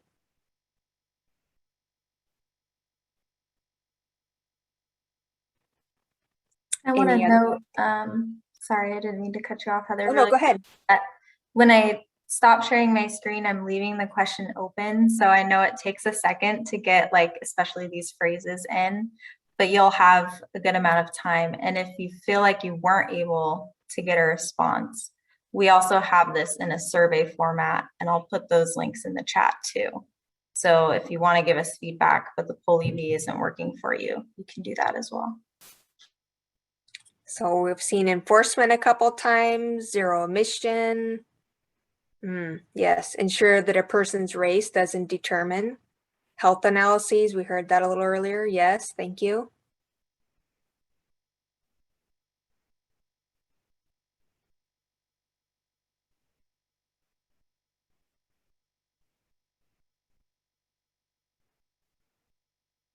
Amanda's playing with the settings a little bit here to help us be able to see. Making information accessible. Why new technology have the lowest count in California? I can't see the rest of the comment. Encourage speed deterrence. Back to the speed issue earlier.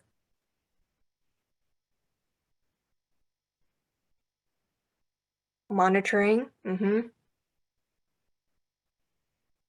More ambitious timelines for ZEVs and more ambitious enforcement. Yes, that seems to be a common theme tonight. We're hearing you that you would like us to continue and even expand our enforcement efforts, continue and be faster on our efforts to get the ZEVs deployed, acknowledge your safety concerns and help with that any way that we can. Look at opportunities for monitoring. All these things have been coming up tonight. And there was a question, or there was a comment about public outreach. And, you know, we are always interested in further advice on that, how we can do better. We'll be asking some polling questions at the end on that. Certainly if we weren't in the existing environment that we are, we would love to come and visit you all, sit down at the table and have some conversations, and hopefully soon we'll be able to do that. Writing rules for faster sunsetting diesel trucks. So again, helping us to get the cleaner technology out faster. Continuous comment options made on land use decisions at the local level. Okay. And then Amanda, when it cuts that off, how do we see the full comment? Sorry, I went in to try to change the settings and then I think I didn't apply them. So let me try that again and see if it'll work. Otherwise I can scroll. I can try to scroll. There we go. Scroll back up a little bit, please. Better communications with the AGs. Yes, EJ office. So that's a good point. And we have been working with them a little bit on some of our CEQA letters, but certainly we can always do a better job of building more of that relationship. Yeah, great point. And anything anybody would like to expand upon in regards to these comments that you would like to provide advice for us on how we should do any of these things? We appreciate all the comments tonight on our regs and on the enforcement. It has been interesting about the outreach. We'll get into that a little bit. ACF rule designed to transition all medium and vehicles to ZES. So again, you want to see us really deploy that zero emission technology faster and sooner. And you're wanting to see enforcement of it. Yep, all helpful. I'm not seeing any hands raised or the comments, but I do want to take a moment to open it up to anyone who's calling in via phone or to anyone on the Spanish line, the Spanish lines, if you guys have questions, now would be a good time to alert me.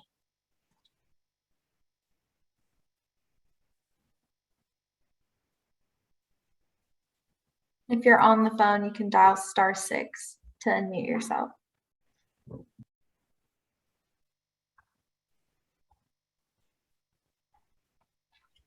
Thanks, Amanda. I'm not seeing anything. Okay, well, thank you for the comments on the polls. Before we shift over to sharing our notes with you, I just want to give one more opportunity in case anybody has any other comments or questions or experiences that you would like to share with us about trucks this evening.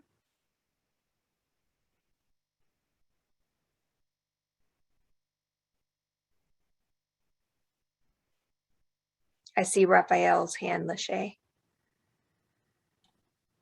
Thank you. Raphael, I have asked you to unmute. You should be able to see it on your end. Yes, thank you. So again, just trying to help obtain some of this funding. So again, there's, the EPA has made available $50 million in grant money. Mm-hmm. And it would be really nice for, the community, and I know there's, inexpensive technologies out there, like for instance, Purple Air. I know it's not the most accurate thing in the world, but I mean, hey, if we can get it deployed in EJ communities, because, we're all internet dependent now, and all it takes is just hanging it on the side of your house, connect it to the internet, and, now we can get some really good, at least some data, whether it's really good or not, I don't know, but it's some data where we can actually start seeing. So like, for instance, with this new EnviroScore, or I can't recall which of the two, there's supposed to be a new one out. It shows like a community like mine. Of course, it's model-based data, but it's showing that we've had a drastic improvement, some sort of a miraculous recovery in my neighborhood, but yet empirical data is showing otherwise. It's actually showing, it's getting worse. So there needs to be a serious calibration of that model with empirical data. But unfortunately, the data is not available. In this, and I included the link in the chat, that EPA grant money could go a long ways to help, EJ communities throughout California to ultimately have these monitors out here, and we could say, hey, Carb, look, we have empirical data. I know it's not the greatest in the world, but we have some data that totally shows a different story. And so that's that, but again, as community members, it's hard for us to know what the process are. I know there's specific, people that specialize in grant writing, and we need someone, ideally a professional, let's say from your Carb, to help us in obtaining some of this funds, so we can, let's say, buy 100 of these units. It's only like $30,000. So I think there's like $300 a pop.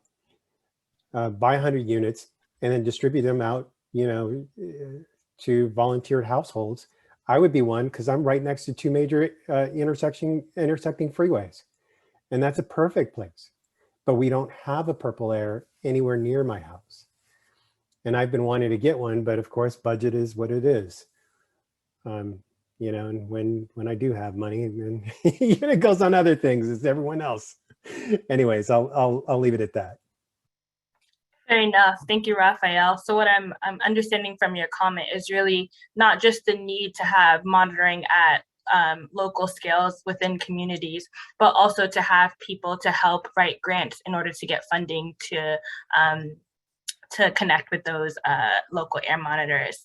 In the interest of time, I'm going to move on to Ladonna Williams, who also has her hand raised. I have asked you to unmute. You should be able to see it, Ladonna, and state your name and affiliation for us. Okay, can Hi. you hear me? Hi, you can hear me okay? Yes, we can hear you. Okay, yes, hi, Ladonna Williams, all positive as possible. So I first want to say thank you for taking on these subjects within trucking. Very, very important. But as far as it affects our communities, the communities we serve, which are the frontline, 70% and above on Cal and Viral Screen, many of our communities even reaching the 99 or 100% in the disadvantaged area. Our concerns are the minimal involvement of Black trucker issues that has been going on for a long time. And I feel enough attention is not paid to that. We're sort of lumped in with the, people of color, minority kind of title without really breaking that down as to where those resources are going. And I remember some years ago, we attended an issue around trucking in Diamond Bar, California. All of the agencies and stuff were there.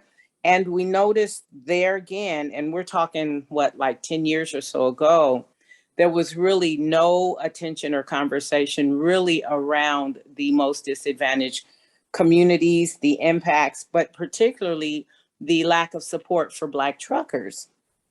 And when we attempted to raise that issue, when I tell you we were in the midst of a lynch mob setting with who is now major players, in this, on this subject, when we simply raise the issue, hey, we need to include issues. You're saying environmental justice, you're saying be inclusive, yet when we mention specifically Black truckers, it literally be like the meeting was disrupted. They called a halt to the meeting. The host and moderator ignored our issues when we raised it. And they basically wanted to kick us out of the meeting. Literally, some of the members from major organizations who claims to be working on these issues, one of the members specifically got in my face. And those that hosted this did not stop it. It took another community member to step into it. So when I have spoken about this in the past, this was actually the subject matter, which was the trucking issues that this occurred and happened with.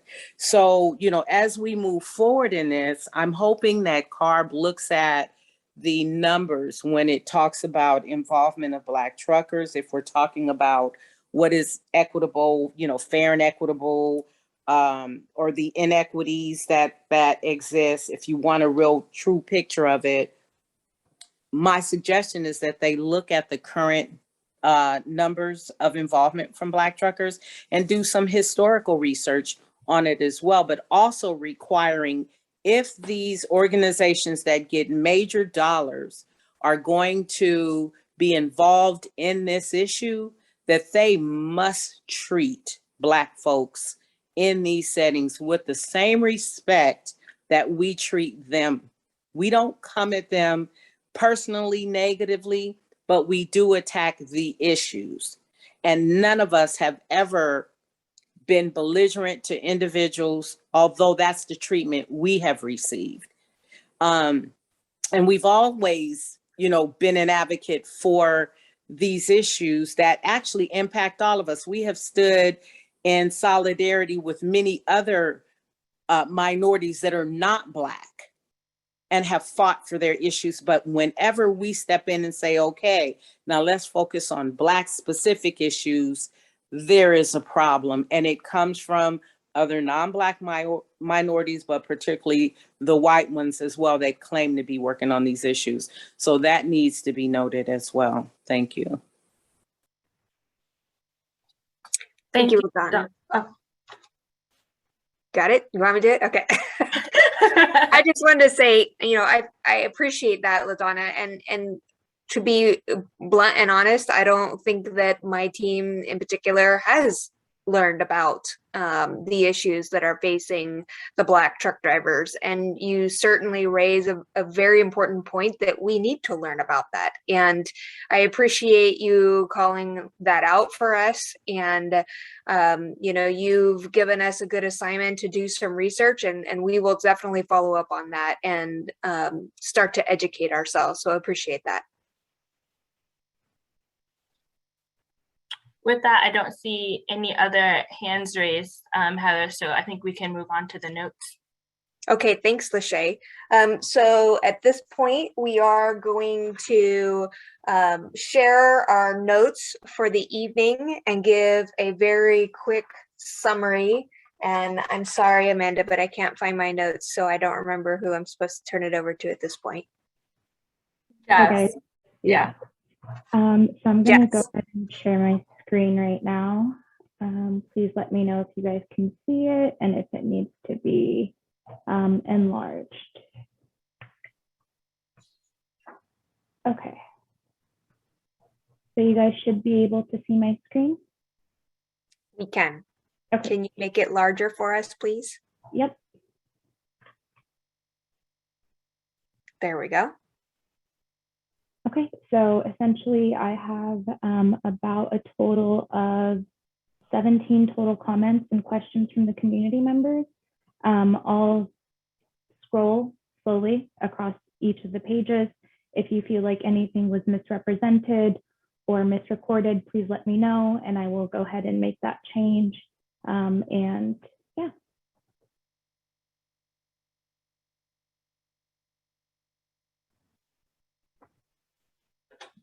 Okay, thanks. So we do have some notes on the AB 210 comments. We have some notes on the inspection and maintenance.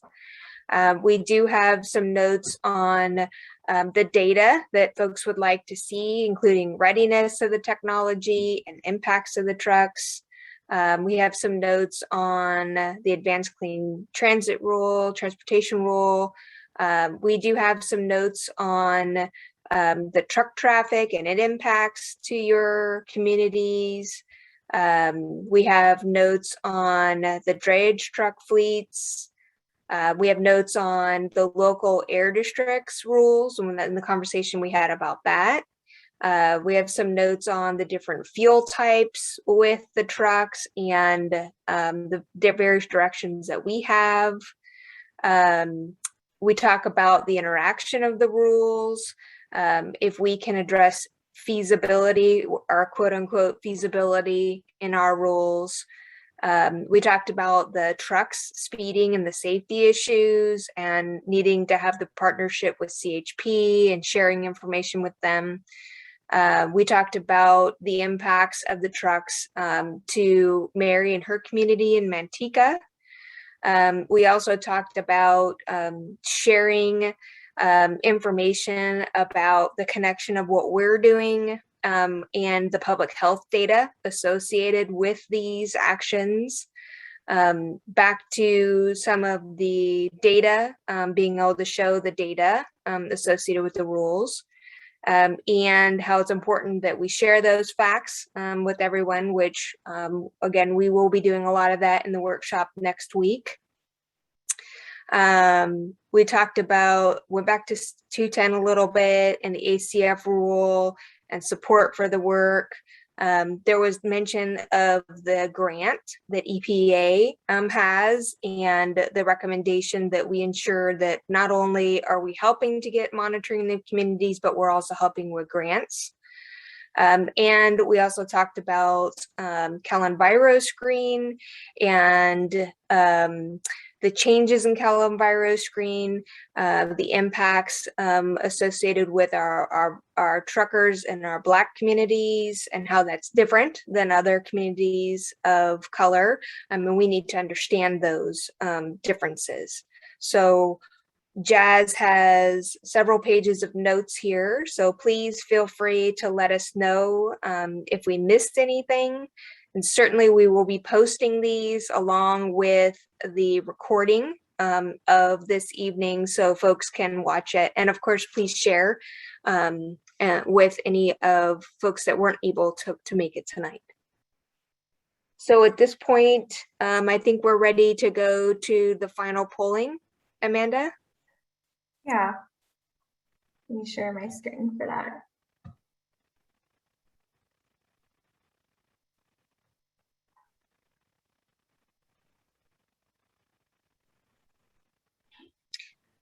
Okay, so we always like to ask some questions from you all to get a better understanding of how we should always work to better ourselves with our community engagement. And would you prefer for Carb to host statewide community meetings or separate meetings based on the region?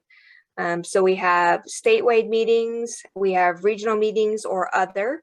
And again, if you click other, please put in the chat what you prefer. And we have heard from some community members that they think that it's more important that we focus on maybe some community, very locally scaled meetings. So that might be something you're interested on when you're talking about other. Could also be that we focus on different types of communities and different voices that we're hearing. That could be something of other that we've heard. So right now it looks like you guys are asking for statewide meetings. So thank you. Let's move on to the next question.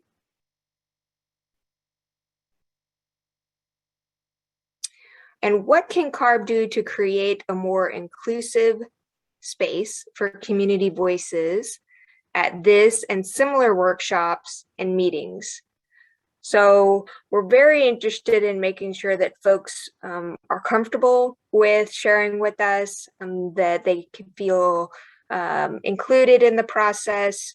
And we definitely have a lot to learn on how to make that happen. So we're interested in your suggestions in that. And this again is an opportunity for you to type in the words or phrases in which you could recommend for us. And we'll wait just a minute or two as folks are typing in.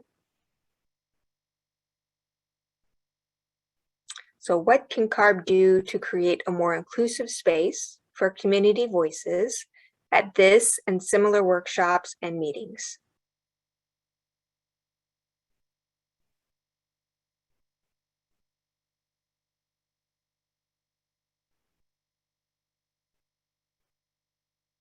Include more people of color in leadership.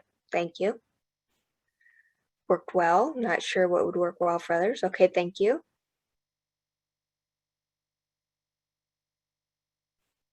Get the word out widely. Yes, thank you. And suggestions on how we could do that would be really appreciated. How can we get the word out more widely?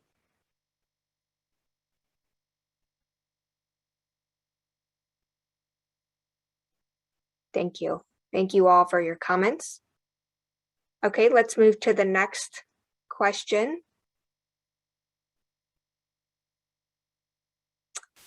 How can Carb make it easier for you to engage in decisions that we make on our transportation programs? So this is something that we have been hearing more and more from our community members, that we need to do a better job in making sure that you are truly a partner in our process for developing our regs and ensuring you have more of a voice in the decisions and the recommendations that we put forward. So how can we improve on that? How can we make sure that we are better at making it easier for you to engage in what we're doing, and making sure that you have the tools and resources you need to be a partner in our process? And maybe part of that is changing our process. Maybe part of that is how we share the information. Maybe part of that is changing even the way that we do some of these meetings. Listen to the transportation community. They can bring solutions to impacted communities. Okay, thank you. Yes, transportation communities do a lot of outreach with their direct local communities. Listening to them is important. Any other thoughts or ideas for us?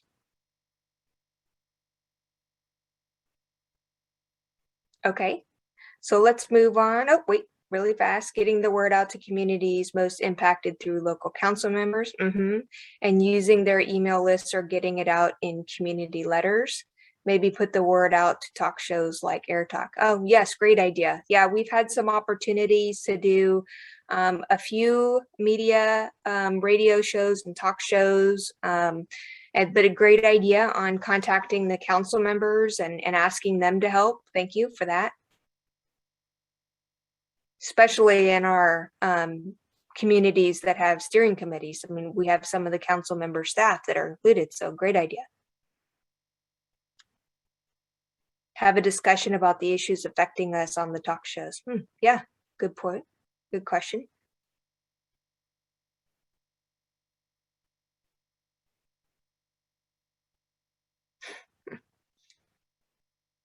Council members, League of Women Voters on your distribution. I'm not sure, we'd have to look. That's a good suggestion. California first, then ask for local distribution. Okay, thank you. Okay, and it looks like we're at the end of our hour, so let's move on. And so last time we did ask this question, would you like to attend more meetings like this? So we just want to make sure that we're still on track and folks are liking the platform and liking how we're handling these. And of course, afterwards, if you have other comments for us and suggestions, we always like to hear it as afterthoughts, as I know we're asking a lot of you tonight. We're asking a lot of information, so you may have ideas for us later. Okay, next question.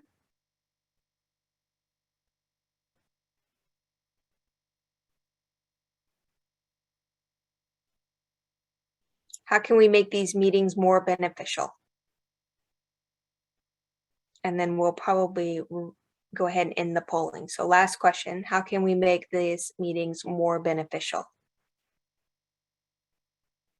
And we did hear some information tonight about providing some more facts for you, talking through some tools with you, sharing some tools with you, ensuring we're talking about giving you the health benefits facts that we have, all that information. Providing more community outreach. Okay, thank you. Talk about what Carb advances have been made since the last meeting or what Carb staff is working on. Okay, thank you. Well rewarded for my time. Well, we appreciate it. We appreciate you and appreciate your time.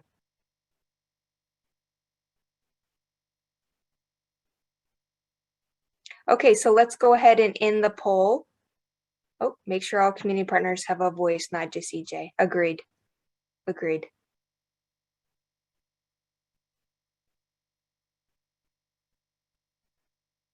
Okay, so again, I just want to thank everyone for your time this evening.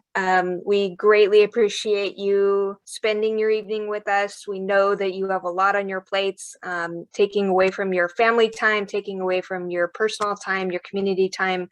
And we just appreciate that you spent the time with us. We will post our notes. We will post the videos for this. We will follow up on some of the items that we promised to follow up on. And please, please, please feel free to reach out to us afterwards if you have any questions, suggestions, comments, and of course, always please share with your friends because we would certainly like to have even more community members sharing with us in the future. So thank you all.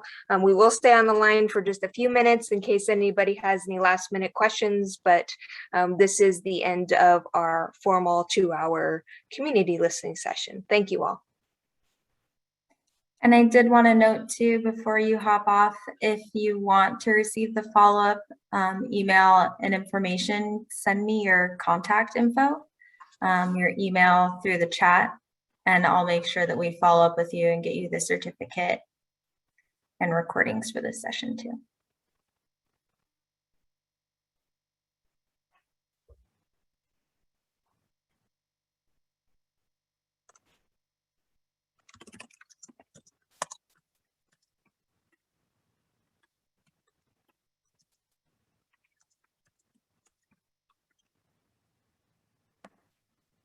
And Heather, did we want to share the calendar, the Carb calendar for upcoming events? Sure, we can go ahead and share that for anybody else that's still on that would like to see it. We also were able to put the link in for the workshop. Yeah, so we just wanted to show you, let me get out of my full screen, where you can go to see what's coming up for Carb. And we're really making an effort to get all the public meetings on here, but there might be a few that are missed. But if you go to the arb.ca.gov and then click calendar at the top, trying to get all the public meetings uploaded into here. So this is a good place to go if you're trying to see what public meetings Carb has coming up.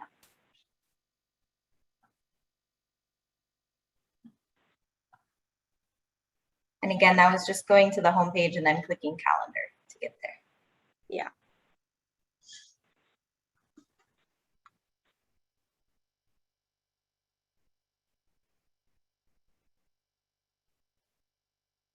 Okay, and I think we can unmute everybody, right? So if there is anybody that's left that wants to ask a question, they can do so without having to raise their hand.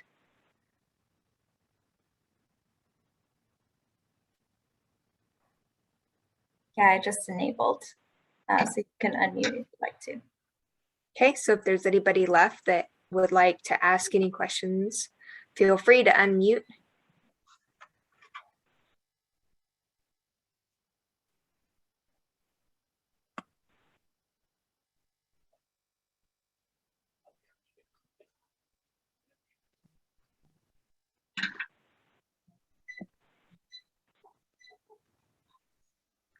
Okay, I don't think we have any more questions, so appreciate again everybody's time this evening, and we will go ahead and end the meeting and hope to see you next time. Thank you all. Thank you. Have a good evening.